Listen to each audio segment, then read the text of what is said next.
जहानाबाद एक छोटा सा शहर जहां आम दिनों में ज़िंदगी अपनी रफ्तार से चलती है, लेकिन आज यहाँ की हवा में डर है, गुस्सा है और एक ऐसा दर्द है जिसे शब्दों में बयां करना आसान नहीं है। सोचिए, सिर्फ 5 साल का एक मासूम जिसकी दुनिया अभी माँ पापा और स्कूल तक ही सीमित थी, जिसे अभी ज़िंदगी का मतलब भी ठीक से नहीं समझ में आया था, आज वो इस दुनिया में नहीं है। और सवाल ये है कि उसके साथ हुआ क्या। बच्चे के पापा बोल रहे थे, मेरा बच्चा ठीक था, मेरा बच्चा बिल्कुल ठीक था। रोते रोते ये शब्द जब एक माँ के मुंह से निकलते हैं तो हर सुनने वाले की रूह कांप जाती है। दोस्तों नमस्कार, मैं हूं पवन चंचल और आप देखना शुरू कर चुके हैं जनजोश न्यूज़। अगर आप इसे फेसबुक पे देख रहे हैं तो फॉलो कीजिए और यूट्यूब पे देख रहे हैं तो सब्सक्राइब कीजिए। जहानाबाद के कलौना थाना क्षेत्र के मुडेर लोदीपुर गांव, जहां एक गुरुकुल हॉस्टल स्कूल अब सवालों के घेरे में है।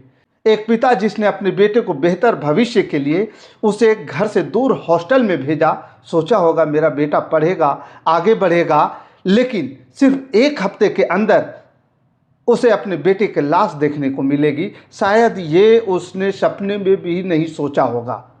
सुबह का वक्त था, फ़ोन बजता है।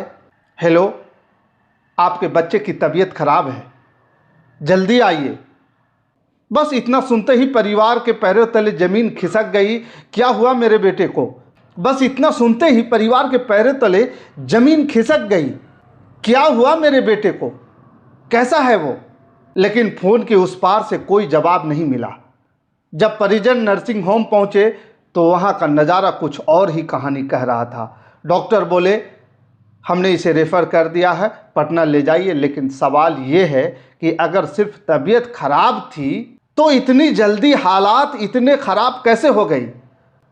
पटना जाने के रास्ते में एक पिता अपने बेटे को गोद में लिए बैठा था। आंसू, बेटा आंख खोलो, पापा यहाँ है, कुछ नहीं होगा तुम्हें। एक बाप अपने बेटे को तसल्ली दिलाने की कोशिश कर रहा था कि उसके बेटा को कुछ नहीं होगा। हर संभव लड़ाई लड़ने को तैयार था उसका पिता कि अपने बेटे को हर परिस्थिति में बचा लेगा।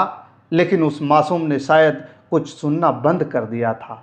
और फिर वो पल आया जिसे कोई पिता कभी नहीं देखना चाहता है। रास्ते में ही उस 5 साल के बच्चे ने दम तोड़ दिया। लेकिन असली सनसनी तब फैली जब परिजनों ने बच्चे के शरीर को देखा, गले पर निशान देखा, पेट पर घाव देखा, शरीर के कई हिस्सों पर चोट के निशान देखा। ये कैसे गिरने से हो सकता है? ये बीमारी नहीं, कुछ और है। और फिर गुस्सा फूट पड़ा, ये हत्या है। और गुस्सा फिर फूट पड़ा, ये हत्या है, हमारे बच्चों को मारा गया है। रोते बिलखते परिजन, गुस्से में उबलते ग्रामीण और फिर सड़क पर रखा एक मासूम का शव। NH-22 आमतौर पर गाड़ियों की रफ्तार से गूंजता है। आज वहां सिर्फ एक आवाज़ थी, न्याय चाहिए। घंटों तक जाम रहा, लोगों की भीड़ और हर चेहरे पर एक ही सवाल था, आखिर सच क्या है? गुस्सा इतना बढ़ गया कि लोग सीधे स्कूल पहुंच गए।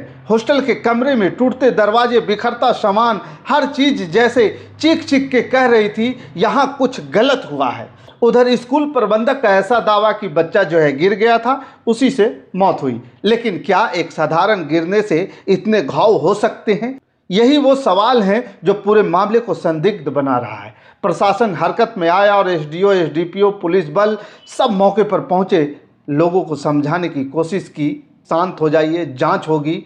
लेकिन एक माँ का दर्द, एक पिता का गुस्सा क्या इतनी आसानी से शांत हो सकता है? उन्होंने बोला, हमें जवाब चाहिए, हमारे बच्चे के साथ क्या हुआ ये बताइए। ये आवाज़ें सिर्फ उस परिवार की नहीं थी, बल्कि हर उस माता पिता की थी जो अपने बच्चों को हॉस्टल में छोड़ते हैं एक भरोसे के साथ। फिलहाल स्कूल संचालक हिरासत में है, फॉरेंसिक टीम जांच कर रही है, पोस्टमार्टम रिपोर्ट का इंतजार है। लेकिन क्या ये रिपोर्ट उस माँ के आंसू पोंछ पाएगी? क्या ये जांच उस पिता के दिल का दर्द कम कर पाएगी? इस घटना के बाद इलाके में डर का माहौल है। कई अभिभावक अपने बच्चों को हॉस्टल से वापस ले जा रहे हैं। हम अपने बच्चे को यहाँ नहीं छोड़ सकते, अब भरोसा नहीं रहा। और अब सबसे बड़ा सवाल जो इस पूरी घटना के बाद खड़ा होता है, क्या हमारे बच्चे वाकई सुरक्षित हैं?